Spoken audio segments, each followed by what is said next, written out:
ओम नमो भगवते वासुदेवाय। ओम नमो भगवते वासुदेवाय। ओम नमो भगवते वासुदेवाय।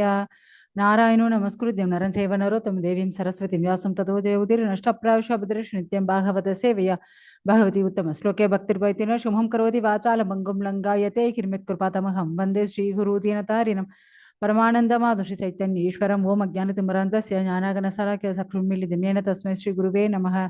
नमो विष्णुपदाय कृष्ण प्रसाय बुदल श्रीमती जय पताक स्वामी दिनामि नमो आचार्य पदाय नित्य कृपा प्रदाने गौर गौतमताय नगर करामधारिणे नमो विष्णुपदाय कृष्ण प्रस्थाय बुदले श्रीमती भक्ति वेदांत स्वामी दिनामि नमस्ते सरस्वती देवी गौरवाणी प्रचारि निर्विशेष शून्यवती भाषा देशधारिणी जय श्री कृष्ण चैतन्य प्रभु नित्यानंद श्री अद्वैत गदाधर शिवासादि गौर भक्त वृंद हरे कृष्ण कृष्ण कृष्ण हरे हरे हरे राम राम राम हरे हरे हरे कृष्ण எல்லாருக்கும் நமஸ்காரம். இன்னைக்கு நம்ம ஸ்ரீமத் பாகவதம் 3வது ஸ்கந்தம் 30வது அத்தியாயம். ஸோ நம்ம எந்த செயல்கள் செஞ்சா என்னென்னலாம் நமக்கு நடக்கும், எதிர் விளைவுகள், ஸோ அந்த விளைவுகளால என்னென்ன செயல்கள், ஸோ இதை பற்றி தான் நம்ம பார்த்துட்டு இருக்கோம். என்ன ஆச்சு அப்படின்னா, ஒரு வேடன் அவன் என்ன பண்ணிட்டு இருக்காங்க அப்படின்னா, அப்படியே வேட்டையாடுறது இல்லை, வேட்டையாடுறதை விட்டுட்டு, அதாவது அந்த மிருகத்தை டக்குன்னு வேட்டையாடாம அப்படியே பாதியா அறுத்து போட்டுடுறது. அது அப்படியே துடிச்சு துடிச்சு துடிச்சு துடிச்சு கை காலெல்லாம் துடிச்சு உதச்சுண்டு அதுக்கப்புறம் அது இறந்து போகும். ஸோ இப்படியே நிறைய மிருகங்கள் என்ன பண்றாரு, டக்குன்னு கொல்றது வேற, ஆனா பாதியா அறுத்து போட்டுறது கழுத்தை. அது எப்படி துடிச்சு அதுக்கப்புறம் உயிர் போறத அப்படியே பார்த்துட்டே இருப்பாரு. ஸோ ஒரு வாட்டி அந்த பக்கமா யார் வர்றது, நாரதர் வர்றாரு. நாரதர் பார்க்கறாரு, என்ன இது பாதியா கழுத்தை அறுக்கப்பட்டு இருக்கு, துடிச்சிட்டு இருக்கு, இதை இவன் இப்படி பார்த்துட்டு நின்றுட்டு இருக்கானே அப்படின்னுட்டு போய் கேட்கிறாரு. ஏன்பா நீ இப்படி பண்ணிட்டு இருக்க? நான் வேடன், அதனால நான் கொல்றேன். சரி ஓகே கொல்லு, பட் அதையே இப்படி துடிக்கிறத நீ ஏன் பார்த்துட்டு இருக்க? அது பாவம் இல்லையா? நான் எனக்காக ஒன்றும் செய்யலையே. என்னை நம்பி என்னுடைய அம்மா அப்பா இருக்காங்க, என்னுடைய மனைவி இருக்காங்க, எனக்கான குழந்தைகள் இருக்காங்க. ஸோ எனக்கு எப்படி பாவம் வரும்? நான் அவங்களுக்காக தானே செய்கிறேன். சரி ஓகே, அப்படின்னா உன்னுடைய பாவத்தை அவங்க ஏத்துப்பாங்களான்னு போய் கேட்டுட்டு வா அப்படின்றார் நாரதர். சரி ஓகே, இந்த மிருகம் இப்போ செத்து போயிடும் இன்னும் கொஞ்ச நேரத்துல, பார்த்துக்கோங்க, வேற ஏதாவது புலியோ சிங்கமோ இதை எடுத்துட்டு போகாம இந்த மானை பத்திரமா பார்த்துக்கோங்கன்னு சொல்லிட்டு அவர் போயாச்சு. போய் நேரா தன்னுடைய தாய் தந்தை கிட்ட கேட்குறாங்க. அந்த வேடன் போய் கேட்குறாரு, ஸோ நான் பண்ண பாவம், ஏன்னா நிறைய மிருகங்கள் நான் கொள்றேன் இல்லையா, ஸோ அதனால வர பாவத்தை நீங்க ஏத்துக்கிறீங்களா? அப்ப அவங்க பெத்தவங்க சொல்றாங்க, கண்டிப்பா நாங்க ஏத்துக்க முடியாது. ஏன்னா நாங்க உன்னை பெத்தோம், அதனால நீ எங்களை காப்பாத்துறது உன்னுடைய கடமை, அதனால உன்னுடைய பாவத்தை நான் ஏத்துக்க முடியாது. சரின்னுட்டு மனைவி கிட்ட போய் கேட்குறாங்க. மனைவி சொன்னா, நீங்க என்ன எடுத்துட்டு கொடுக்குறீங்களோ அதை நான் சமையல் பண்ணி போடுறேன், அவ்வளவுதான், அதுதான் என்னுடைய கடமையை தவிர உன்னுடைய பாவத்தால என்னால ஏத்துக்க முடியாது அப்படின்னு மனைவியும் சொல்லியாச்சு. சரி ஓகேன்னு குழந்தைகிட்ட போய் கேட்குறாங்க, நீங்க தானே என்னை பத்தீங்க, அதனால எங்களை வளர்க்கறது உங்களுடைய பொறுப்பு, ஆக மொத்தத்துல உங்களுடைய பாவத்தை எங்களால் ஏத்துக்க முடியாது.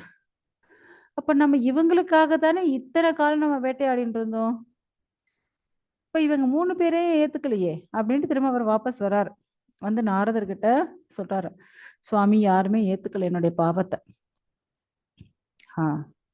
அப்ப நீ எவ்வளவு பாவம் பண்ணிருக்க தெரியுமா? இத்தனை மிருகங்களை கொண்டிருக்க, இவ்வளவு பாவம் பண்ணிருக்க அப்படின்ட்டு சொல்றாரு. சுவாமி நான் இதுல இருந்து வெளியே வரணும்னா என்ன பண்ணணும்? ஒன்னும் இல்லை, பகவானுடைய நாமத்தை ஜெபி, அதுவே போதும் அப்படின்னாச்சு. ஸோ இப்போ நான் பகவான நாம ஜெபிச்சுட்டு இருந்தேன்னா அப்ப என்னுடைய அம்மா அப்பா, என்னுடைய மனைவி, என்னுடைய குழந்தைகள், இவங்களெல்லாம் யாரை பார்த்துப்பாங்க? நீ யாருடைய நாமத்தை ஜெபிக்கிறியோ அவரே அவங்கள எல்லாமே பார்த்துப்பார், கவலைப்படாத. பகவானே உங்களையும் பார்த்துப்பார், உன்னை உன் குடும்பத்தை அனைத்தையும் பார்த்துப்பார், கவலைப்படாத. சரி ஓகே, எனக்கு பகவானுடைய நாமத்தை சொல்லுங்க அப்படின்றார். உடனே போப்பா, அது பாரு அங்கே நதி இருக்கு இல்லையா, போய் குளிச்சுட்டு வா. சரின்ட்டு போய் குளிச்சுட்டு வந்தார் வேடன். உடனே நாரதரும் ஹரே கிருஷ்ண கிருஷ்ண கிருஷ்ண ஹரே ஹரே, ஹரே ராம ராம ராம ஹரே ஹரே, இதை அப்படியே ஜெபிச்சுட்டே இரு. சரி ஓகேன்னுட்டு அவரும் அப்படியே உக்காந்தார். ஜெபிக்க ஆரம்பிச்சிட்டாரு. மனைவி பார்த்தா, என்ன இது போன மனுஷன் உன்ன காணோம். ஏன்னா இவர் ஏதாவது எடுத்துட்டு வந்தா தானே நம்ம வந்து இங்க சமையல் பண்ணி மாமியார், மாமனாருக்கு, குழந்தைகளுக்கெல்லாம் குடுக்குறதுக்கு. ஏன் இன்னும் வரலையே? அப்படின்ட்டு அவ வந்து காட்டுல அப்படியே தேடிண்டே வரா. வந்து பார்த்தா இங்க கணவர் உட்காந்து ஜெபிச்சுட்டு இருக்காரு. சரி என்ன பண்றது? அப்படின்ட்டு அவளும் அங்கேயே உட்காந்தாச்சு. குழந்தைகளையும் என்ன பண்ணாங்க, அம்மாவ தேடிக்கிட்டு அவங்களும் பின்னாடியே வந்தாங்க. என்னடா இது அம்மா, அப்பா இங்க இருக்கும்போது நாம அங்க என்ன பண்றது? சரின்ட்டு அவங்களும் இங்கேயே உட்காந்தாச்சு. அதுக்கப்புறம் அந்த வயசான தாய், தந்தை அவங்களும் என்ன பண்ணாங்க, அப்படியே தேடிக்கிட்டே வராங்க. வந்து பார்த்தா, மகன், மருமகள், குழந்தைங்க, பேரன்க, பேத்தி எல்லாம் உட்காந்துட்டு இங்க ஜெபிச்சுட்டு இருக்காங்க. நாம மட்டும் வீட்ல உட்காந்து என்ன பண்றது? அப்படின்ட்டு எல்லாரும் உட்காந்து அப்படியே ஜெபிக்க ஆரம்பிச்சாச்சு. ஸோ அந்த காட்டு வழியா போகக்கூடிய வழிப்போக்கர்கள் ஆகட்டும், வியாபாரிகள் ஆகட்டும், ஸோ அந்த காட்டுவாசி எல்லாரும் பார்க்குறாங்க. போறாங்க, வராங்க. என்னடா இது இவன் வேணாம். என்ன திடீர்னுட்டு இப்படி உட்காந்துட்டு ஜெபிச்சுட்டு இருக்கானே! அப்படின்னு பார்க்குறாங்க. ஸோ காலையில பார்த்தாங்க, மத்தியானமும் பார்த்தாங்க, நைட்டும் பார்த்தாங்க. என்னடா இது இவங்க குடும்பத்தோட உட்காந்து ஜெபிச்சுட்டு இருக்காங்க. சாப்பாட்டுக்கு தானே வேணும் இல்ல. என்ன இவங்க இப்படி உட்காந்துட்டு இருக்காங்க? இவன் பெரிய பக்தன் ஆயிட்டான் போல் இருக்கே! அப்படின்னுட்டு இப்ப வியாபாரிகள் பழக்கூடை எடுத்துட்டு போறாங்கன்னு வச்சுக்கோங்க. ஸோ அதுல ஒரு கூடை பழத்த அங்க வச்சுட்டு அவர் போயாச்சு. இப்ப தானிய மூட்டைகள் எடுத்துட்டு போனா அவங்க ஒரு மூட்டை தானியம் அங்க வச்சாச்சு. ஸோ அதே போல பெண்கள் என்ன பண்றாங்க, அவங்க வீட்ல என்ன சமையல் பண்ணா அத எடுத்துட்டு அப்படி வச்சுட்டு அவங்களும் அந்த பக்கம் குளிக்கிறதுக்கு போவாங்க இல்லையா? ஸோ அப்படி. ஸோ மறுநாள் இவங்க கண்ணு திறந்து பார்த்தா, அப்படியே மலை அளவுக்கு என்ன இருக்கு? உணவு பண்டங்கள் இருக்கு. ஆனா, இவர் வேடனா இருக்கும்போது, இவர் ஓடி ஓடி என்ன பண்ணிட்டு இருந்தாரு? வேட்டையாடிட்டு இருந்தாரு. ஆனா, இப்ப என்ன ஆயிடுச்சு? பகவானுடைய நாமத்த மனதார நம்பிக்கையோட உட்கார்ந்து ஜெபிச்சதுனால, அவருக்கு உணவு தன்னால அங்க வந்து இவ்வளவு உணவு சேர்ந்து போச்சு. ஸோ, அங்க என்ன பண்ணியாச்சு? அவங்களும் சந்தோஷமா இருந்து, மத்தவங்களையும் அவங்க சந்தோஷமா வச்சுண்டு, காட்டையும் பராமரிச்சுண்டு, அப்படி சந்தோஷமா இருந்தாங்க. ஸோ, இப்படி நம்மளுடைய வாழ்க்கை எவ்வளவு ஒரு கொடுமையான விஷயமாக இருந்தாலும், இல்ல நம்ம இதுக்கு முன்னாடி தவறான பாதையில இருந்தாலும், கண்டிப்பா நம்மளாலயும் என்ன பண்ண முடியும்? மாற முடியும். திருந்த முடியும். ஸோ, அத விட்டுட்டு நாம திரும்ப திரும்ப அதே தவறுகள் செஞ்சுட்டு இருந்தாங்க அப்படின்னா, கண்டிப்பா அவங்களுடைய வாழ்க்கை எப்படி இருக்கும்? ரொம்ப கஷ்டமானதாக போயிடும். அதேபோல அவங்க நரகத்திற்கும் தள்ளப்படுவார்கள் அப்படின்ட்டு சொல்லிட்டு இருக்காரு. ஏன்னா, ஒரு வேளை வாழ்க்கையில வந்து தோல்வி அடைஞ்சுட்டாங்க. மீண்டும் மீண்டும் அத வந்து முன்னேறணும் அப்படின்ட்டு சில பேர் என்ன பண்ணுவாங்களாம்? முயற்சி பண்ணுவாங்க. ஏன்னா தன்னுடைய குடும்பத்த காப்பாத்தணும் அப்படின்னுட்டு கஷ்டப்பட்டு உழைச்சு, திணறி அவங்க என்ன பண்றாங்க? அப்படியெல்லாம் உழைக்கிறாங்க. எதுக்காக? பணத்துக்காக. ஸோ சில பேர் என்ன பண்றாங்க? அந்த பணத்திற்காக பேராசைப்பட்டு பல பேர கஷ்டப்படுத்துறாங்க. ஆனா, நம்ம பார்த்தோம் அப்படின்னா, நெறைய துரதிர்ஷ்டமான விஷயம் என்ன அப்படின்னா, மனிதர்கள் தன்னுடைய குடும்பத்த காப்பாத்துறதுக்காக ஓடி, ஓடி, ஓடி, ஓடி அவங்களுடைய இளமைய இழக்குறாங்க. அவங்களுடைய அழக இழக்குறாங்க. அவங்களுடைய அனைத்தையும் இழக்குறாங்க. கடைசியில அவங்களுக்கு கிடைச்சது என்ன? "என்ன செஞ்சுட்டீங்க எங்களுக்கு?" அப்படின்னுட்டு குடும்ப அங்கத்தினரே சொல்லிடுவாங்க. ஏதாவது ஒரு கட்டத்துல சொல்லுவாங்க. அப்ப நம்ம இத்தன காலம் நம்மளையே சாக்ரிஃபைஸ் பண்ணிட்டோமே! ஆனா இவங்க இப்படி ஒரு வார்த்தைய சொல்லிட்டாங்களேன்ட்டு அந்த நேரம் நமக்கு ரொம்ப வலிக்கும். இத நான் சொல்லல. கபிலர் சொல்லிட்டு இருக்காரு. தன்னுடைய தாயான தேவகூதிக்கு சொல்லிட்டு இருக்காங்க. ஞானோபதேசம் பண்ணிட்டு இருக்காரு. ஏன்னா மனைவி என்ன பண்ணிட்டு இருக்காங்களாம்? கல்யாணம் ஆன புதுசுல அப்படி பார்த்துப்பாங்க. அதே காலம் போக போக இவர் சம்பாதிக்கிற வரையும் அந்த மதிப்பு ஏறிண்டு தான் இருக்கும். ஆனா, எப்ப இவர் வந்து சம்பாதிக்கிறத நிறுத்தி, வயசாயி, தள்ளாடி அப்படி இருக்கும்போது, அப்ப என்ன ஆகும் அப்படின்னா, இவருக்கான மதிப்பு முதல்ல இருந்தத போல இப்ப இருக்காது. ஏன்னா, எருதுகள் அந்த காலத்துலலாம் இப்பயாவது டிராக்டர் எல்லாம் வந்துடுச்சு. ஆனா, அந்த காலத்துல வந்து ஏர் உழுவாங்க இல்லையா? ஸோ, அதுக்கு வந்து எருதுகள் யூஸ் ஆயிட்டு இருந்தது. அந்த எருதுகள் நல்லா உழைக்கிற வரையும் தான் அதற்கான மதிப்பு. அதே அந்த எருதுகள் வயசாயிடுச்சு. அதனால எழுந்து நிற்கவும் முடியல, பாரத்தை சுமக்கவும் முடியல, வண்டியை இழுக்கவும் முடியல.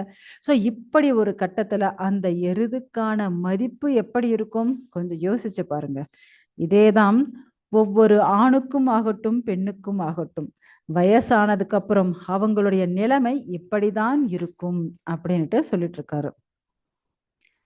ஏன்னா தன்னுடைய மனைவி, எந்த அன்பான மனைவி, எந்த அன்பான கணவன், மகன்கள், மகள்கள், உறவினர்கள் எப்படி நம்மளை போற்றிட்டு இருந்தாங்களோ அவங்களே நமக்கு வயசான பிறகு நம்மளுடைய அடையாளமே மாறிடும். நம்மளை கூப்பிடுற தோரணை மாறிடும், நம்மளுடைய மதிப்பு மாறிடும், எல்லாமே மாற ஆரம்பிச்சிடும். ஏன்னா திருதராஷ்டர் நீங்க பார்க்கும்போது அவங்களுடைய மகன்கள் எல்லாம் இறந்தாச்சு. 100 மகன்கள் இறந்தாச்சு. பாண்டவர்கள் இப்ப ராஜ்யத்துக்கு வந்தாச்சு. ஆனாலும் திருதராஷ்டிரர் என்ன பண்ணல, குடும்பத்தை அந்த பதவியை விட்டு விலகவே இல்லை, அந்த அரண்மனை விட்டு விலக போவே இல்லை, அப்படியே இருந்தார். ஏன்னா அந்த காலத்துல எல்லாம் நம்ம ஸ்கூல், அதாவது இப்ப நம்ம ஸ்கூலுக்கெல்லாம் போறோம், ஸ்கூல் காலேஜ் அப்படி இருக்கும். ஏன்னா அந்த காலத்துல குருகுலத்துல தான் படிப்பாங்க, பிரம்மச்சரியம். அடுத்தது திருமணமான ஸ்டேஜ் கிரகஸ்த வாழ்க்கை. அதுக்கப்புறம் அந்த கிரகஸ்த வாழ்க்கையில பசங்களுக்கு எல்லாம் கொஞ்சம் வளர்ந்து அந்த பசங்களுக்கு திருமணம் ஆகி கொடுத்ததுக்கு அப்புறம் வானப்பிரஸ்தம்னா இப்படி கோவில் குளம் அப்படின்ட்டு மனைவி கணவன் இப்படி வந்து சுத்திட்டு இருப்பாங்க. எல்லாம் கடமையெல்லாம் முடிஞ்சிருச்சுங்க, இதுக்கு மேல ஒண்ணும் இல்லை, அதனால அப்படியே கோவில் குளமா சுத்திட்டு இருக்கோம் அப்படின்ட்டு அப்படி சுத்திட்டு இருப்பாங்க. ஓகே, அதுலயும் அவருக்கு பக்தி அதிகமாகி அப்ப சந்நியாசம் வாங்கிக்கலாம் அப்படின்னுட்டு மனைவியை எடுத்துட்டு வந்து எங்க தன்னுடைய மகன் கிட்ட ஒப்படைச்சிட்டு, இதுக்கு மேல அம்மாவை நீ பத்திரமா பாத்துக்கோப்பா அப்படின்ட்டு ஒப்படைச்சிட்டு அவர் சன்னியாசம் வாங்கிட்டு போயிடுவார். ஸோ அந்த காலத்துல இப்படிதான் இருந்தது. ஆனா இப்ப எவ்வளவு வயசானாலும் யாருமே வீட்டை விட்டு வெளியே போறதாவே இல்லை. பல்லெல்லாம் விழுந்து கை காலெல்லாம் ஒடுங்கி நடுங்கி இருந்தாலும் நடிக்கிறவங்க நடிகர்கள் நடிச்சுட்டே தான் இருப்பாங்க, அரசியல்ல இருக்கிறவங்க அரசியல்ல இருந்துட்டே தான் இருப்பாங்க.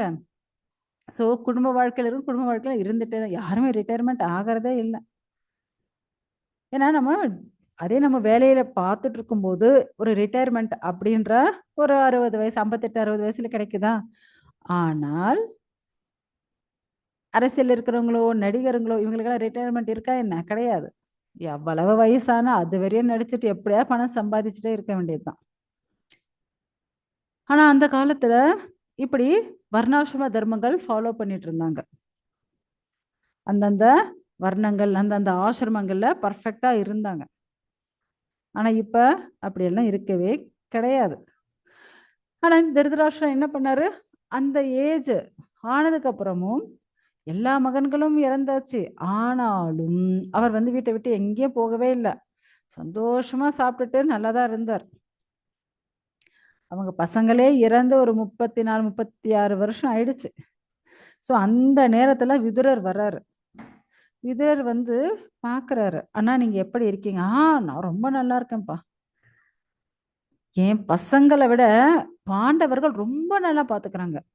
ஏன்னா அப்பெல்லாம் துரியோதனா, ஏன்னா இவர் கண்ணு தெரியாது இல்லையா, துரியோதனான்னு கூப்பிட்டா உனக்கு வேற வேலை இல்லை, எப்ப பார்த்தாலும் கூப்பிட்டுட்டே இருக்க, என்ன வேணும் அப்படின்னு வந்து வல்லுன்னு விழுவான். ஆனா இப்ப அப்படி அப்படின்னும் போதே பாண்டவர்கள் 5 பேரும் நிக்கிறாங்க, நாங்க என்ன சேவை செய்யணும் சொல்லுங்க அப்படின்னுட்டு. அதுவும் பீமே இருக்கான் பாரு, பாப்பா பாப்பா எனக்கு அவ்வளவு சேவை செஞ்சுட்டு இருக்கான். ஸோ இப்படி சொல்லும்போது விதுரருக்கு பயங்கர கோபம் வரும்.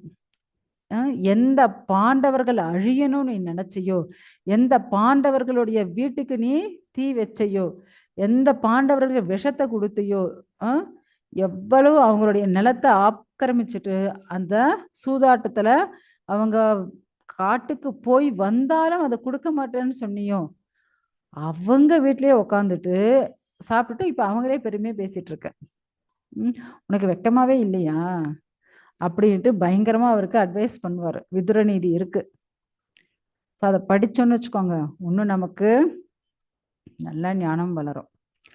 ஸோ முக்கியமா இங்க வந்து கபிலர் என்ன சொல்றாரு அப்படின்னா, ஸோ வயசானதுக்கு அப்புறம் எப்படி வந்து ஒரு நாய், பூனை வீட்ல வந்து வயசான நாயோ, வயசான பூனையோ யாராவது வச்சுட்டு கொஞ்சிட்டு இருப்பாங்களா என்ன? ரொம்ப இன்சல்ட் பண்ணுவாங்க. இல்லையா? அதே போல தான் வயசானவங்களையும் அப்படிதான் இன்சல்ட் பண்ணுவாங்க. ஏன்னா வயசானதுக்கு அப்புறம் அவங்களுக்கு அஜீரண கோளாறு. சாப்பிடுறதுல செரிமானம் ஆகாது, பிரச்சனை வரும், பல நோய்கள் வரும். ம். நெறைய கஷ்டங்கள், வேலை செய்ய முடியாது. ஏதோ ஒண்ணு மாத்தி ஒண்ணு ஏதோ ரிலே ரேஸ் போல வியாதிகள் வந்துட்டே இருக்கும். முக்கியமா அவங்க சம்பாதிக்கிற வரையும் அவங்கள சந்தோஷமா பார்த்துட்டு இருந்தவங்க, இப்ப அவர் வயசானதுக்கு அப்புறம் அவங்கள ஒரு பாரமா தான் பார்ப்பாங்க. அப்படின்ட்டு அவர் வந்து சொல்லிட்டு இருக்காரு. ஏன்னா, வயசாகும்போது வாதம், பித்தம், கபம். ஏன்னா இது 3ம் நமக்கு ஏதாவது ஒண்ணு ஏறுனாலும் சரி, இறங்குனாலும் சரி பிரச்சனைகள் தான். ஸோ, அதே போல வயசாகும்போது இது கண்டிப்பா சமநிலையில இருக்காது. எப்படினாலும் மேல ஏறுறதும், இறங்குறதும் கஷ்டத்த அவங்க அனுபவிச்சுட்டே தான் இருப்பாங்க. ஸோ, இப்படி வாதம், பித்தம், கபம் இந்த கபம்ன்றது ஜாஸ்தியா கட்டிண்டு அவங்களால பேச முடியாம ரொம்ப கஷ்டப்படுவாங்க. இருமிண்டே இருப்பாங்க வயசானவங்க. ஏன்னா அவங்களுடைய ஆர்கன்ஸ் உள்ள இருக்கக்கூடிய ஆம், உறுப்புக்கள், சுரப்பிகள், தொண்டை இது எதுவுமே சரியா வேலை செய்யாது. எப்ப பார்த்தாலும் சளி வந்து கட்டிண்டு அவங்கள வந்து ரொம்ப இம்சப்படுத்திட்டு இருக்கும். அதே போல அவங்களுடைய இப்படியே கஷ்டப்பட்டு பட்டு கடைசியா அவங்க வந்து மரணத்தையும் அடைவாங்க. ஸோ முக்கியமா 84 லட்சம் ஜீவராசிகள் இருக்கு. அதுல 80 லட்சம் ஜீவராசிகளுக்கு கர்மாக்கள் கிடையாது. 4 லட்சம். ஸோ அவங்களுக்கு மட்டும்தான் கர்மா இருக்கு. ஏன்னா அந்த மரணம் எப்படி நடக்கும் அப்படின்னா, எம் எம் வாபின் ஸ்மரன் பாவம் நம்ம வந்து எதை நினைச்சுட்டு இருக்கோமோ, ஸோ அந்த இடத்துக்கு நம்ம வந்து போயிடும். இப்ப ஆஹ் ஒருத்தருக்கு அடி பட்டுச்சு அப்படின்னா, உடனே அப்படியே அவருக்கு கோமாக்கு போயிட்டு, திரும்ப கோமாலேருந்து அவரு திரும்ப அவர் சுய நினைவுக்கு வரும்போது, அப்படியே ஃப்ளாஷ்பேக் ஸ்டார்ட்டிங்ல இருந்து என்னெல்லாம் நடந்துச்சு அப்படியே ஸ்க்ரீன் ப்ளே ஆகும் இல்ல டக்கு டக்கு டக்கு டக்கு டக்குன்னுட்டு. அதே போல தான் மரணத்தின் போது என்ன நடக்குமா? நாம சின்ன வயசுல இருந்து இதுவரை என்னென்ன பண்ணியிருக்கோம் அப்படின்னுட்டு ஒரு ஸ்க்ரீன் ப்ளே டக்கு டக்கு டக்குன்னு நமக்கு ஓடுமா. ஸோ நம்ம ஜாஸ்தி எதை பண்ணியிருக்கோமோ, அங்க வந்து அது ஸ்டாப் ஆயிடும். நீங்க பக்தி பண்ணியிருந்தீங்கன்னா, பகவானுடைய பக்தியில நிப்பீங்க. பகவான் லோகம் போக முடியும். அதை தவிர வேற எதன் மேல நீங்க பற்றுதல் அதிகமா வச்சிருக்கீங்களோ, ஸோ அந்த இடத்துக்கு அவங்க தள்ளப்படுவார்கள். ஏன்னா, நீங்க பரத மகாராஜா உதாரணமாக பார்க்கலாம். பரத மகாராஜ் என்ன பண்ணாரு? இந்த தேசத்துக்கு பாரத தேசம் அப்படின்ட்டு வந்ததற்கான காரணமே அவர்தான். அப்படியாப்பட்ட பரத மகாராஜ் அவ்வளவு அழகான மனைவி, ரொம்ப அழகான குழந்தைகள், பெரிய ராஜ்யம், எல்லா சகல ஐஸ்வர்யங்களோடு இருந்தது.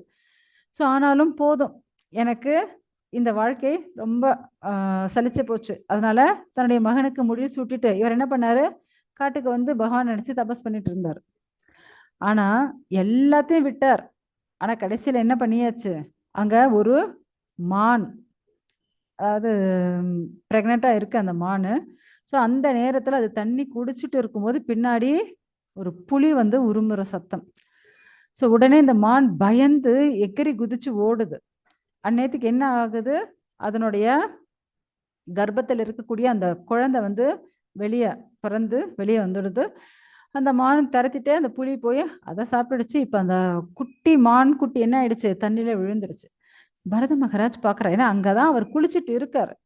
ஸோ இதெல்லாம் பார்த்துட்டு இருக்கிற அந்த குட்டி மான்குட்டியே அப்படியே தண்ணியில தத்தளிக்குது. உடனே இவர் என்ன பண்ணாரு? அந்த மான்குட்டியை காப்பாத்தி தன்னோடயே வச்சுட்டார் அவர்.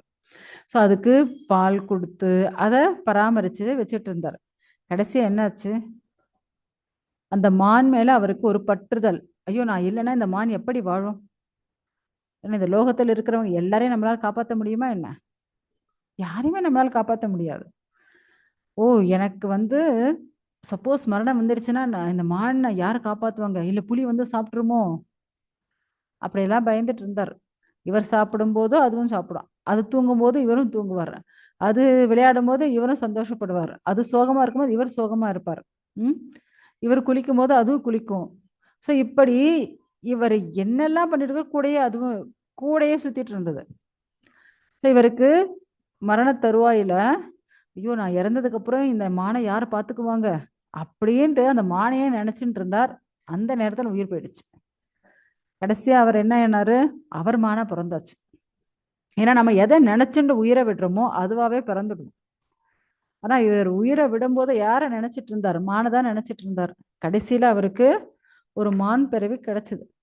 ஸோ இவர் மானா பிறந்ததுக்கு அப்புறம் தான் அவன் எழுந்துச்சு பார்க்கற, என்னடா நம்ம வந்து பரத மகாராஜ் இல்லையா, எல்லாத்தையும் விட்டுட்டு வந்தோம், இங்க என்ன நம்ம மானா பிறந்துட்டோம், அடாடா நம்ம வந்து மான் மேல அதிகமா பற்றுதல் வச்சுட்டோம் போல் இருக்கு, அதனால வந்த வினை அப்படின்னுட்டு. ஸோ மான் பண்ணக்கூடிய எந்த வேலையும் செய்யல, சாப்பிட்றதா தூங்குறதா புணர்றதா எதையும் பண்ணல. நேரா திரும்ப அதே ஆசிரமத்துக்கு வந்தது. அங்கேயே பகவானையே நினைச்சுண்டே அப்படியே வாழ்ந்து உயிரை விட்டுச்சு. ஸோ அடுத்த ஜென்மத்துல அது ஜடபரதன் அப்படின்ற ஒருத்தரா பக்தனாக பிறந்து அவர் பகவானுக்கு பக்தி செஞ்சு கடைசியில் அவர் பகவானுடைய லோகம் போய் சேர்ந்தார். ஸோ நம்ம இவ்வளோ பெரிய பெரிய ரிஸ்கெல்லாம் நம்ம எடுக்க வேண்டாம். இப்பவே நம்ம என்ன பண்ணலாம், பகவானையே நினைச்சுண்டு பகவானுக்கான பக்தியை நம்ம வந்து செய்யலாம். நம்ம யார் மேல அதிக பற்றுதல் வைக்கிறோமோ கண்டிப்பா அவங்களாலே நமக்கு பிரச்சனை வரும். அதனால இது என் மகன், இது என்னுடைய வீடு, இது என்னுடைய மகள், இது என்னுடைய குடும்பம், இது என்னுடைய சொந்தம், தயவு செஞ்சு எதன் மேலே பற்றுதல் வைக்காதீங்க. ஸோ நம்ம பற்றுதல் வைக்கக்கூடிய ஒரே நபர் யாரு அப்படின்னா சாக்ஷாத் பகவான் ஸ்ரீ கிருஷ்ணர் தான். ஸோ அவரால் மட்டும்தான் நம்மளை காப்பாற்ற முடியும். மற்ற யாராலையும் நம்மளை இந்த ஜென்ம மிருத்யு ஜராவியாதி இந்த சக்கரத்திலிருந்து நம்மளை விடுவிக்க முடியவே முடியாது. அதே போல மரணத்தின் போது என்ன நடக்கும் அப்படின்னு சொல்லப்பட்டிருக்குன்னா கருட புராணத்துல, மரணத்தின் போது இப்படி நாம பட்டுதல் வச்சிருந்தோம் அப்படின்னா 42,000 தேள் கடிச்ச வலி ஏற்படுமா. ஒரு தேள் இல்ல, 2 தேள் இல்ல, 42,000 தேள் கடிச்ச வலி ஏற்படும். அதனால தயவு செஞ்சு என்ன பண்ணாதீங்க, இந்த பௌதிகமான பற்றுதல் வைக்காதீங்க. அதே பகவானை நினைக்கக்கூடியவங்களுக்கு அந்த வலி ஏற்படவே ஏற்படாதான். ஏன்னா அவங்க எப்பவுமே ரெடியா இருப்பாங்க, ஐயோ பகவான் எப்போ வருவார் என்ன அழைச்சிட்டு போவார், பகவான் எப்போ வருவார் என்ன அழைச்சிட்டு போவார், இப்படி பகவான் மேலேயே நினைப்பு இருக்கிறதுனால அவங்களுக்கு இந்த உடம்பு பட்டுதல் கிடையாது. முக்கியமா மரணத்தின் போது ரெண்டு விஷயம் தாங்க நடக்கும். ஒருத்தர் யார் வருவாங்க, யம தூதர்கள் வருவாங்க, இல்லைன்னா விஷ்ணு தூதர்கள் வருவாங்க, அவ்வளவுதான். இது ரெண்டுல யாராவது ஒருத்தர் வரப்போறாங்க. இப்ப இந்த ரெண்டுல யார் உங்களை வந்து அழைச்சிட்டு போகணும், சூஸ் பண்ண வேண்டியது இப்ப உங்க கையில. ஓகேங்களா, நம்ம பக்தி பண்ணோம்னா கண்டிப்பா விஷ்ணு தூதர்கள் வந்து அழைச்சிட்டு நம்மள வைகுண்ட லோகம் போயிடுவாங்க. அப்படி இல்லை அப்படின்னா யம தூதரை வந்து அழைச்சிட்டு போய் நேரா யம பட்டணத்துக்கு போய் என்ன பண்ணுவாங்களாம், அங்க இவங்க இந்த ஜென்மம் ஃபுல்லா என்னெல்லாம் லாப நட்டம் பார்ப்பாங்க, என்னென்னலாம் நல்லது கெட்டது என்னெல்லாம் பண்ணி வச்சிருக்காங்க, அதற்கு தகுந்த தண்டனைகள் கிடைக்குமா. அதுவும் போகும்போது எப்படி அழைச்சிட்டு போவாங்க அப்படின்னா, ஒரு நாயை கயிறுல, அதாவது கழுத்துல கயிறை கட்டி இழுத்துட்டு போவாங்க இல்லையா. ஸோ அது போல கழுத்துல கயிறை கட்டி கையையும் கட்டி அப்படியே தர தரன்னு இழுத்துட்டு போவாங்களாம். ஸோ அப்படி அந்த ஆத்மாவை இழுத்துட்டு போகும்போது ரோட்ல இருக்கக்கூடிய தெருவில் இருக்கக்கூடிய நாய்கள், தெரு நாய்கள் எல்லாம் பயங்கரமா குலைக்குமா, ஊளையிடுமா அந்த ஆத்மாவை இழுத்துட்டு போகும்போது. ஏன்னா இவர் வந்து என்னென்ன தண்டனை அதாவது அனுபவிக்கணுமோ அவர் உயிர் போகும்போதே தெரிஞ்சிடும். ஏன்னா அவங்க அழைச்சிட்டு போற விதமே அப்படிதான் இருக்குமா. ஸோ அவங்க அழைச்சிட்டு போற விதத்திலே தெரிஞ்சு போடும் இவர் ரொம்ப தப்பு பண்ணியிருக்காரு போட்டு. அதனால இப்படி கயிறுல கழுத்த கையெல்லாம் கட்டி நாயை இழுத்துட்டு போறது போல இழுத்துட்டு போவாங்க. ஆனா மற்றவங்களுக்கு அப்படியெல்லாம் இழுத்துட்டு போக மாட்டாங்களாம். ஆனா விஷ்ணு தூதர்ல வந்தா நமக்கு எப்படி புஷ்ப விமானத்துல தங்க விமானத்துல அழைச்சிட்டு போவாங்க. அதே போல இவங்க வந்து என்னென்ன தவறுகள் அந்த இந்த ஜென்மம் ஃபுல்லா என்னென்ன தவறுகள் செஞ்சிருக்காங்களோ, அதாவது எத்தனை கருக்கலைப்பு பண்றது, எத்தனை வாட்டி மற்றவங்களை பெரியவங்களை இன்சல்ட் பண்றது, இல்ல குழந்தைகளுக்கு துரோகம் பண்றது, மனைவிக்கு துரோகம் பண்றது, சமுதாயத்தை வந்து இம்சப்படுத்துறது, மற்றவங்களை மனம் நோகும்படி பேசுறது, இது எல்லாத்துக்கான தண்டனை வந்து அவங்களுக்கு அங்க கிடைக்கும். ஸோ அதாவது இங்க வந்து கபிலர் வந்து கொஞ்சோண்டு தான் சொல்லியிருக்காரு. ஸோ அதை மட்டும் பார்க்கலாம். ஒரு 10 ஸ்லோகத்தில் கொடுத்துருக்காரு, அதை மட்டும் கொஞ்சம் ஷார்ட்டாக பார்த்துடலாம், அவ்வளோதான். அதாவது என்ன அப்படின்னா, எரியும் நெருப்பு மேல அப்படியே சூரியன் பயங்கரமா சுட்டு எரிச்சுட்டு இருக்கும். 2 பக்கம் ஆ நெருப்பு எரிஞ்சுட்டு இருக்கும். அது நடுவுல என்ன பண்ணிடுவாங்களாம், அவங்கள எடுத்துட்டு போய் வச்சுடுவாங்க. ஸோ அப்படியாப்பட்ட தண்டனை எல்லாம் அங்க இருக்கும். அவங்களுக்கு பசி, தாகம் எதுக்குமே அவங்களுக்கு தண்ணியோ, உணவோ கிடைக்காது. ஆனாலும் அவங்களுக்கு வலிக்குமே தவிர அந்த உடம்பு அழியாது. அப்படியாப்பட்ட உடம்ப குடுத்து அவங்களுக்கு பயங்கரமான கஷ்டத்த வந்து நரகத்துல அனுபவிப்பாங்க. ஏன்னா, யமதர்மராஜனுடைய அந்த இருப்பிடம் யமலோகத்துக்கு போகணும் அப்படின்னா, ரொம்ப தூரம்.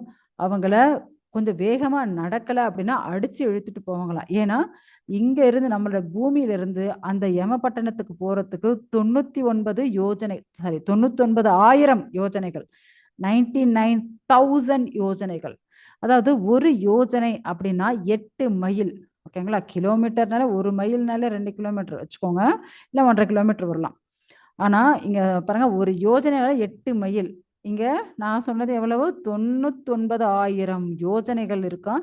இங்கிருந்து யமபட்டணத்துக்கு. ஸோ ரொம்ப வேகமா போகணும். ரொம்ப ஸ்லோவா நடந்தா அதனால பயங்கரமா அடிச்சு, அடிச்சு இழுத்துட்டு போவாங்களாம். ஸோ அப்படி ஒரு கஷ்டத்த அனுபவிப்பாங்க. அதே பக்தி பண்ணா அவங்க ஸ்ட்ரெயிட்டா பகவான் போயிருக்கலாம். பக்தி பண்ணாதவங்கள இப்படிதான் அவங்க வந்து அடிச்சு இழுத்துட்டு போவாங்க அப்படின்னுட்டு அவர் வந்து சொல்லிட்டு இருக்காரு. அதாவது அவங்க பண்ணக்கூடிய ஒவ்வொரு செயலுக்கான தண்டனை ஒவ்வொன்னா அங்க வந்து நிறைவேற்றப்படும். அவருடைய சதைய வந்து அதாவது அங்க போனதுக்கு வேற ஒரு உடம்ப குடுத்துருவாங்க. அந்த உடம்ப வந்து மற்ற மிருகங்கள் கடிச்சு சாப்பிடுற மாரி, இல்ல இவர அடிச்சு அங்க வந்து மலம் திண்ண வைக்கிற மாதிரி. ஸோ இவர் என்னென்ன தவறுகள் செஞ்சிருக்காரோ, அதற்கு தகுந்த தண்டனை அங்க வந்து கிடைக்கும். ஸோ இவர அதாவது கைய கால கட்டி போட்டு வச்சுடுவாங்க. அந்த நாய்கள் அங்க இருக்கக்கூடிய வேட்டை நாய்கள், அது பல்லெல்லாம் இரும்பால செய்யப்பட்டிருக்குமா. ஸோ அப்படியாப்பட்ட வேட்டை நாய்கள விட்டு என்ன இவருடைய குடல வந்து கடிச்சு திங்க வைப்பாங்களாம். அதேபோல வல்லூறுகள். ஆ அதாவது பிணம் தின்னும் கழுகுகள். ஸோ அதுங்கெல்லாம் கூட வந்து அவருடைய சதைய வந்து பிடிச்சு தின்னுட்டு இருக்குமாம். அதேபோல பாம்புகள், தேள்கள், பெரிய பெரிய கொசுக்கள். ஏன்னா இது எல்லாத்துக்குமே இரும்பால செய்யப்பட்ட பல்லு. இங்க இருக்கக்கூடிய நார்மல் ஆ உறுப்புகள் போல இருக்காது அதுங்களுக்கு. ஸோ அதுங்களால கடிக்கப்பட்டு ரொம்ப தண்டனைக்கு உள்ளாக்கப்படுவார்கள் அப்படின்ட்டு சொல்லப்படுது. அதேபோல யானைகள். யானைகள் அங்க இருக்குமோ, அது ரொம்ப அக்ரஸிவா இருக்கும். ரொம்ப பயங்கரமான யானைகளா இருக்கும். ஸோ, ஆம் அந்த ஒரு பெரிய அ இடத்துல அந்த யானைகள் இருக்கும். அது நடுவுல இவங்கள போட்டுருவாங்களாம். ஸோ, அந்த யானை மதம் பிடிச்ச யானை என்ன பண்ணும்? அப்படியே கைய கால பிச்சு, பிச்சு, பிச்சு போட்டுடுமாம். அப்பவும் திரும்ப தச்சு திரும்ப எடுத்து போய் யானைக்கிட்ட போட்டுருவாங்களாம். அதேபோல மலை உச்சியில இருந்து உருட்டி கீழ விடுவாங்க. கீழ விழுந்ததுக்கப்புறம் பீஸ் பீஸா ஆயிட்டுருக்கும். கையி, தலை, காலு திரும்ப அத அப்படியே துணி எப்படி தைக்கிறாங்களோ, அதுபோல தச்சு திரும்ப மலை மேல அடிச்சு இழுத்துட்டு போய் அதாவது முள்ளு ஜாட்டியால அடிச்சு மேல இழுத்துட்டு போய் திரும்ப அங்கிருந்து புடிச்சு தள்ளி விடுவாங்களாம்.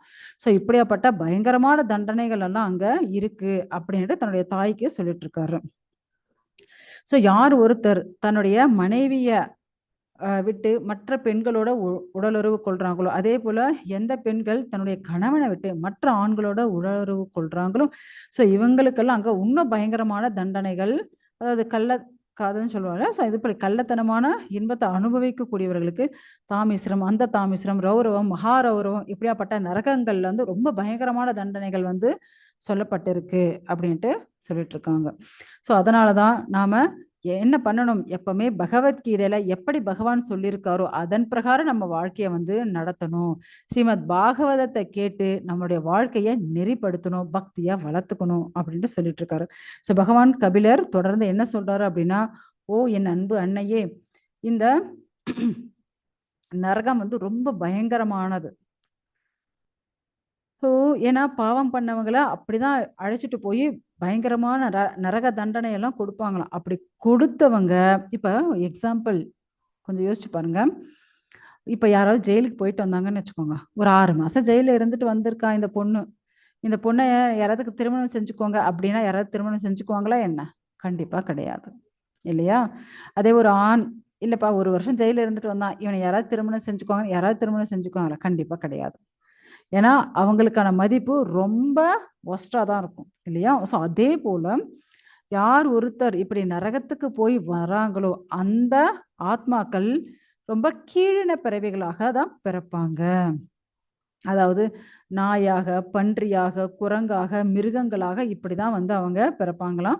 ஸோ அவங்க மனிதர்களாக பிறக்கிறது ரொம்ப கஷ்டம் அப்படின்ட்டு சொல்லியிருக்காரு அவரு.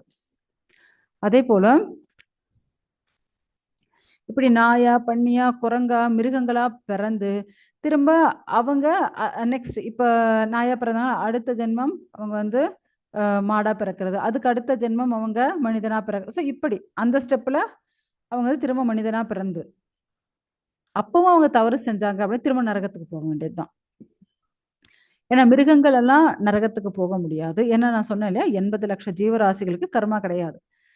அவங்களுக்கெல்லாம் எந்த ஒரு கர்மா எல்லாம் கிடையாது. ஆனா மனிதர்களுக்கு மட்டும்தான் கர்மா இருக்கு. ஸோ அவங்கள மட்டும்தான் அவங்க செய்யக்கூடிய தண்டனைகளுக்கு அவங்களுக்கு நரகத்துக்கு தள்ளப்படுகிறார்கள்.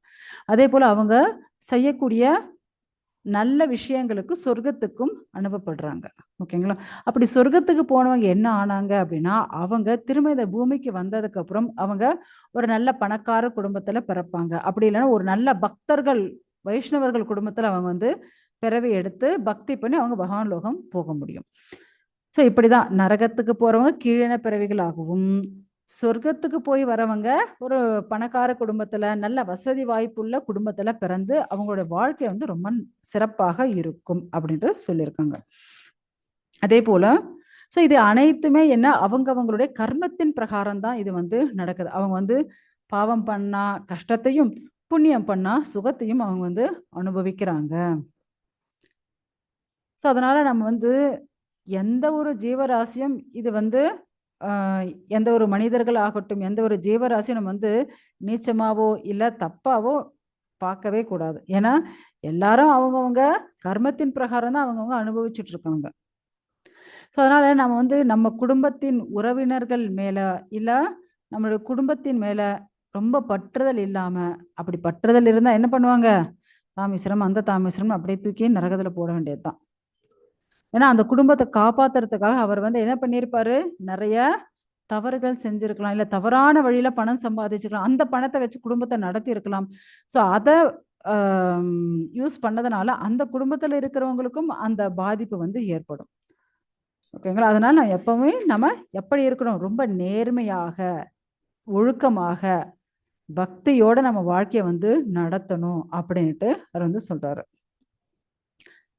ஏன்னா இப்படி அவங்க நரகத்துக்கு போயிட்டு வந்து பூனையா, அப்புறம் நாயா, அப்புறம் பன்றியா, அப்புறம் குரங்கா, இப்படி ஒவ்வொரு ஸ்டெப்பா போய் தான் அதுக்கப்புறம் திரும்ப மனித பிறவி கிடைக்கும் அவங்களுக்கு. எடுத்த உடனே அவங்களுக்கு மனித பிறவி கிடைக்கவே கிடைக்காது. இன்னும் எத்தனையோ 1000 பிறவிக்கு அப்புறம் தான் மனித பிறவி கிடைக்குமா. அத்தனை பிறவிகள் அவங்க வந்து தெருநாயா இருப்பாங்களான்னு தெரியல. இல்ல காட்டுல ஏதாவது உணவில்லாத வறட்சியான இடத்துல இருக்கக்கூடிய மிருகங்களாவும் பிறக்கலாமா. ஸோ இப்படியாப்பட்ட கஷ்டத்தை அவங்க வந்து அனுபவிக்க வேண்டிய நிலைமை ஏற்படும். அதனால பகவானுடைய கருணையால நமக்கு வந்து இப்ப மனிதர்களாக நம்ம பிறந்திருக்கும். அனைவரும் கிருஷ்ண பக்தி, கிருஷ்ண உணர்வோட இருந்து நம்ம பக்தி செஞ்சு நம்ம பகவான் லோகம் போறதே ரொம்ப சிறந்தது அப்படின்னுட்டு நமக்கு சொல்றாரு. இதோட நமக்கு 30வது அத்தியாயம் முடியுது. இப்போ வந்து 31வது அத்தியாயம். இதுல வந்து என்ன சொல்லப்பட்டிருக்கு அப்படின்னா, உயிரினங்களின் இயக்கங்கள். ஸோ பகவான் கபிலர் வந்து எப்படி இந்த உயிரினங்கள் வந்து உருவாக்கப்படுறது அப்படின்ட்டு அவர் வந்து சொல்லிட்டு இருக்காரு. ஸோ பகவான் வந்து என்ன சொல்றாரு அப்படின்னா, இப்படியாப்பட்ட ஆத்மாக்கள் எங்க போகுது? அதாவது நரகத்துக்கு போய் வருதா, இந்த பக்கம் சொர்க்கத்துக்கு போய் வருது. இப்ப எல்லா ஆத்மாக்களும் எடுத்துட்டு வந்து அப்படியே காத்துல அப்படியே எல்லாம் மிதந்துட்டு இருக்கு. அப்படி மிதந்துட்டு இருக்கும்போது இப்ப மழை வருது. மழை வரும்போது அந்த மழை மூலியமாக அந்த ஆத்மாக்கள் என்ன ஆகுது? பூமிக்கு வருது. ஸோ பூமியில வந்த உடனே அது வந்து தானியங்கள், மரம் செடி கொடிகள் அதன் மூலியமா அந்த தண்ணி போய் என்ன ஆகுது? அது தானியங்களா உற்பத்தி ஆகி அதை சாப்பிடுற ஆணோ பெண்ணோ அவங்களுடைய கர்ப்பத்துக்கு அதாவது ஆணுடைய விந்துக்கும் பெண்ணுடைய சினை முட்டையாகவும் அது வந்து உள்ள போகுமா. ஸோ அப்படி இருக்கும்போது அதே போல இப்ப அதை வந்து மிருகங்கள் ஏதாவது சாப்பிட்டுடுச்சுன்னு வச்சுக்கோ. ஏன்னா அதனுடைய கர்மா எப்படி இருக்கோ அந்த ஆத்மாவுடைய கர்மா அது நரகத்துக்கு போய் வந்து அப்ப மிருகம் ஏதாவது சாப்பிட்டுருக்கோம். அப்ப அது வந்து மிருகங்க தன்னுடைய தாய் தந்தையுடைய வயித்துல அது போய் பிறக்க வேண்டிய நிலைமை வந்து ஏற்படும் அப்படின்ட்டு சொல்றாரு. ஸோ இப்படி என்ன சொல்றாரு அப்படின்னா, இப்படி ஆணும் பெண்ணும், அது மனிதர்களாக இருந்தாலும் சரி, மிருகங்களாக இருந்தாலும் சரி, என்ன நடக்குது அப்படின்ட்டு இப்ப பார்க்கலாம். இப்படி ஆணும் பெண்ணும் அதாவது விந்தும் அந்த ஆணுடைய விந்து வந்து பெண்ணுடைய அந்த சினைய முட்டையை வந்து அடையும் போது அண்டத்துல அடையும் போது என்ன ஆகும் அப்படின்ட்டு இங்க வந்து சொல்லப்படுறது. ஸோ 5வது இரவில், ஏன்னா முதல் நாள் அது வந்து இணையறதா, ஸோ அடுத்தது 5வது நாள் என்ன ஆகும் அப்படின்ட்டு ஒவ்வொரு ஸ்டெப்பா நமக்கு வந்து சொல்லப்படுது. ஸோ முதல் நாள் இணைஞ்ச உடனே 5வது நாள் ஒரு சின்ன நீர்க்குமிழ் போல அது வந்து உருவாகுமா. ஏன்னா அவனுடைய விந்தும் பெண்ணுடைய சினைப்பையில சேர்ந்துடன் அது வந்து 5வது நாளே ஒரு நீர்க்குமிழ் போல உருவாகும். 10வது இரவுல அது வந்து ஒரு சின்ன எலுமிச்சம்பழம் போல ஒரு சின்ன சதைப்பிண்டமா உருவாகுமா. அதற்கப்புறம் என்ன ஆகும், ஒரு முட்டை வடிவுல 10வது நாள் அப்படியே அது உருவாகி அதுக்கப்புறம் வந்து ஒரு முட்டை ஷேப்புக்கு அப்படியே பெருசா வளர ஆரம்பிக்குமா. அதுக்கப்புறம் என்ன ஆகும் அப்படின்னா, ஒரு மாசம் அப்படி ஆனதுக்கு அப்புறம் முதல்ல அதுக்கு எது உருவாகும் அப்படின்னா தலை உருவாகுமா. 2வது மாசத்துல முடிவுல அதுக்கு வந்து கைகள், கால்கள், பிற உறுப்புகள் வந்து உருவாக ஆரம்பிக்கும். 3வது மாசத்துல அந்த குழந்தைக்கு நகங்கள், அதாவது விரல்கள், நகங்கள், கால் விரல்கள், கை விரல்கள், ரோமங்கள், எலும்புகள், தோல், பிறப்புறுப்பு இதெல்லாம் உருவாக ஆரம்பிக்குமா.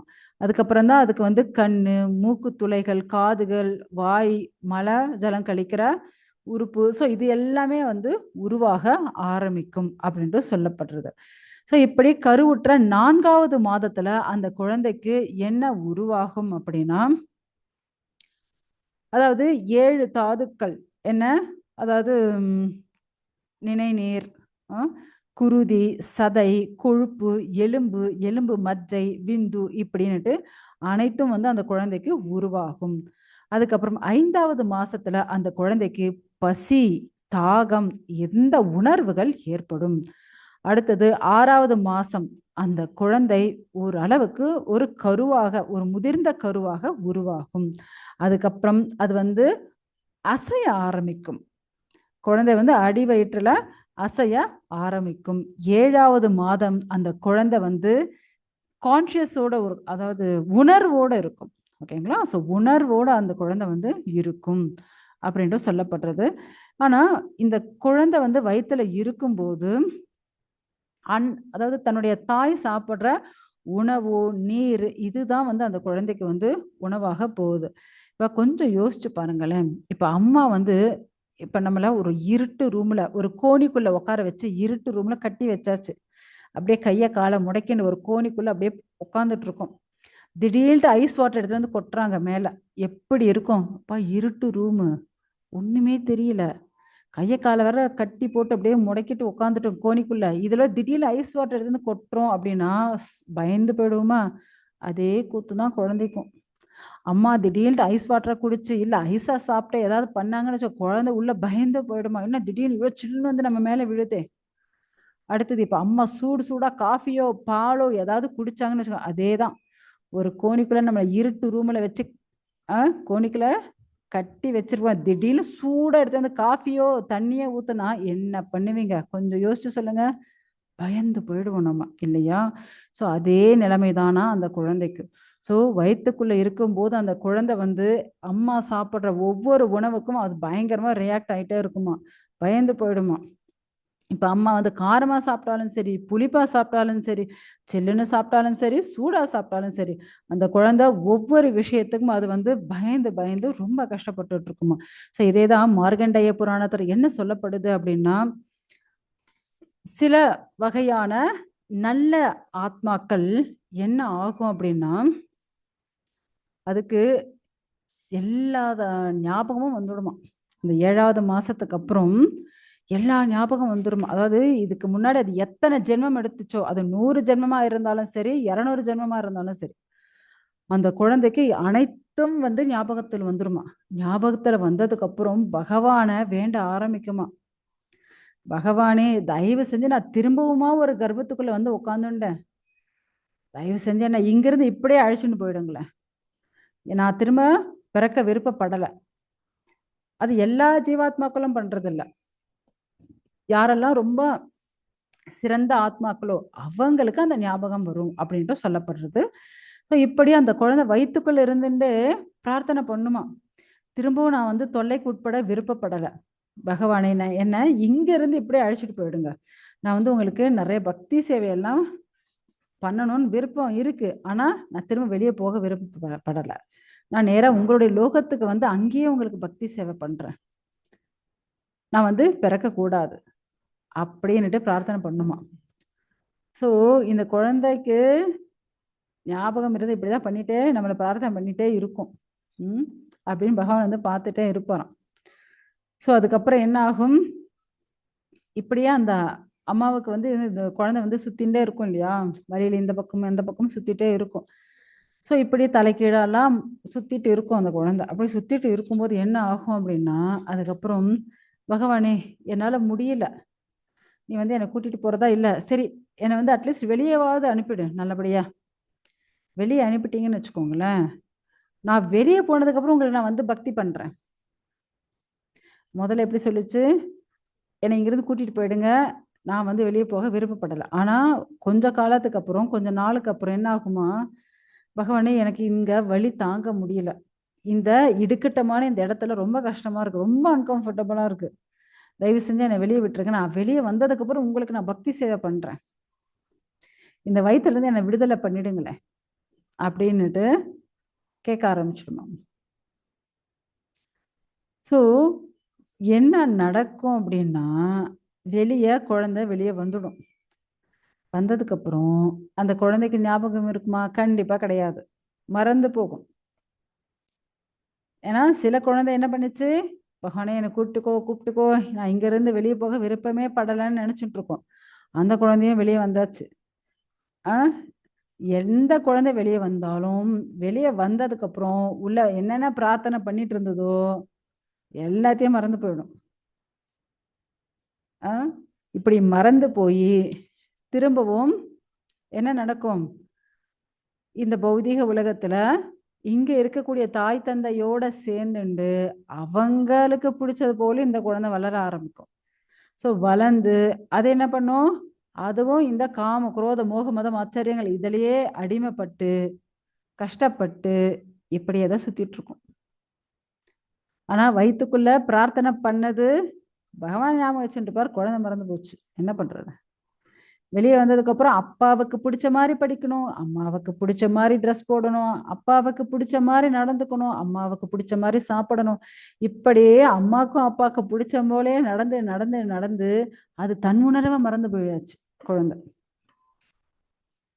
தன்னுடைய ஆன்மீக உணர்வையே மறந்து போயாச்சு. ஸோ இப்படியாப்பட்ட நிலைமைதான் இருக்கு இந்த ஜீவாத்மாக்கள். ஆனா இப்படியாப்பட்ட பிறந்த அந்த குழந்தைகள் மீண்டும் மீண்டும் என்ன பண்ணுதான், இந்த பிறப்பு இறப்பு, இந்த ஜென்ம மிருத்தி ஜரா வியாதி, வயசாகிறது, நோய் நொடிப்படுறது, இந்த கஷ்டத்திலேயே மாட்டிண்டு திரும்ப திரும்ப என்ன ஆகுது, பிறக்கிறது, வயசாகுது, நோய் நொடிப்படுறது, இறக்குது. திரும்ப அந்த தவறுக்கு ஏத்த போல ஒண்ணு சொர்க்கத்துக்கு போகும், இல்லைன்னா நரகத்துக்கு போகும், இப்படியே சுத்திட்டு இருக்கு. ஏன்னா இந்த உலகமே என்ன, துக்காலயம் அசாஸ்வதம். துக்காலயம்னா என்ன, அதாவது கிரந்தங்கள் இருக்கிறது கிரந்தாலயம், அதாவது நூலகம்னா என்ன, லைப்ரரினா என்ன, புக்ஸ் எல்லாம் இருக்கும் இல்லையா, அது போல இந்த உலகமே என்ன, துக்காலயம், துக்கங்கள் அதிகமா இருக்கிறதுனால இது துக்காலயம். அசாஸ்வதம் நிரந்தரமற்றது. யாராவது இங்க நிரந்தரமா இருக்க முடியுமா என்ன, கண்டிப்பா முடியாது. ஸோ அதை தான் இங்க அவர் வந்து சொல்லிட்டு இருக்கார் பகவான். இப்படி பகவானுடைய அனுமதியோட இந்த குழந்தை வெளியே வந்தாச்சு. வெளியே வந்ததுக்கு அப்புறம் பகவானையும் மறந்தாச்சு. மறந்ததுக்கு அப்புறம் இந்த பௌதிக லோகத்துல கஷ்டங்கள் இருக்கு. யாருக்கெல்லாம் கஷ்டங்கள் இல்லாம இருக்கா என்ன, கண்டிப்பா எல்லாருக்கும் கஷ்டங்கள் இருக்கு. முக்கியமா அதி பௌத்திக, அதி ஆத்மிக, அதி தெய்வீக, இந்த 3 கஷ்டங்களை யாரும் தப்பிக்கவே முடியாது. அதி பௌத்திகனா என்ன, மற்றவங்க நமக்கு கொடுக்குற கஷ்டங்கள், மற்றவங்க நம்மள திட்டுறதோ இல்லை அடிக்கிறதோ, இல்லை ஒன்றும் இல்லை, ஒரு கொசு கடிக்கிறது கூட மற்ற ஜீவராசி தானே, அதுவும் அது வந்து நம்மளை கடிச்சதுன்னா, கொசு கடிக்கிறது, நாய் கடிக்கிறது, என்னென்ன எல்லாம் தான் அது பௌத்திக. மற்றவங்க நம்மளை திட்டுறதை நம்ம மனம் நோக அடிக்கிறது. ஸோ இதெல்லாம். அடுத்தது அதி ஆத்மிக. இல்லை நம்ம உடம்பே நம்மளை படுத்தும். தலைவலி, ஃபீவர், நம்ம மனசே நமக்கு சரியில்லை. ஸோ இப்படியெல்லாம் நம்மளை இம்சை கொடுக்கறது அதி ஆத்மிக. அடுத்தது அதி தெய்வீக. அதி தெய்வீகனா பூகம்பம் வர்றது, எரிமலை வெடிக்கிறது, சுனாமி வர்றது, இதெல்லாம் இயற்கையால நடக்கக்கூடிய விஷயங்கள் இல்லையா? ஸோ இப்படி இந்த 3 கஷ்டங்கள்ல இருந்து யாராவது தப்பிக்க முடியுமா என்ன? யாரும் இல்லாத இடத்துக்கு எப்படிங்க நம்ம போக முடியும்? ஏன்னா யாராவது இருந்தாலே அதி பௌத்திக கண்டிப்பா நமக்கு பிரச்சனை வரும். அதி ஆத்மிக நம்ம உடம்பே நம்ம இதுவரை எந்த ஒரு வியாதியே வந்ததில்லைங்க. ஒரு தலைவலி கூட வந்ததில்லை, ஒரு ஜுரம் கூட வந்ததில்லை. யாரோ சொல்ல முடியுமா என்ன? கண்டிப்பா கிடையாது. அதி தெய்வீக இயற்கை சீற்றங்கள் இல்லாம இருக்கா என்ன? வெயிலா அப்படியே கொளுத்தி எடுக்கும், மழையா அடிச்சு வெளுத்து வாங்கும், அப்படியே வேரோட மரம் அடிச்சுட்டு போகும், வீடே பிளந்துட்டு போகும். அப்படிலாம் மழை அடிக்குதா? ஸோ அப்படியே ஊரையே தண்ணி அடிச்சுட்டு போகும். இதெல்லாம் நாம என்ன நாம வேணும்னா பண்றோம்? ஒன்றும் கிடையாது. அது இயற்கையால் அது நடக்குது. திடீர்னு பூகம்பம் ஏற்படுது, அதெல்லாம் நாமளா வர வைக்கிறோம், அது தன்னால நடக்குது. இப்ப சொல்லுங்க, இந்த 3 கஷ்டங்கள்ல இருந்து யாராவது தப்பிக்க முடியுமா? எங்க போனாலும் இதில் ஏதாவது ஒரு கஷ்டம் கண்டிப்பா நமக்கு வரவே செய்யும். யாரும் இதெல்லாம் தப்பிக்கவே முடியாது. உண்மையான கஷ்டங்கள் இதுதான். அதே போல ஜென்ம மிருத்தி ஜராவியாதி, அது அதுக்கு மேல ஒரு கஷ்டம். ஏன்னா பிறக்கிறதும் ரொம்ப கஷ்டம். பார்த்தோம் இல்லையா? முதல் நைட்ல எப்படி இருக்கும், 5வது நாள் எப்படி இருக்கும், 10வது நாள் அந்த குழந்தை எப்படி இருக்கும், 1 மாசம் அந்த குழந்தை எப்படி வளரும், 2வது மாசத்துல எப்படி இருக்கும், 3வது மாசம், 4வது மாசம், 5வது மாசம், 6வது மாசம், 7வது மாசம், 9வது மாசம் ஆனதுக்கப்புறம் அந்த குழந்தை வெளியே வந்துடும். ஸோ வயிற்றுக்குள்ள இருந்தாலும் கஷ்டம், வெளியே வந்தாலும் கஷ்டம், எங்க இருந்தாலும் கஷ்டம்தான். இங்க பௌதிக உலகமே துக்காலயம் அசாஸ்வதம்.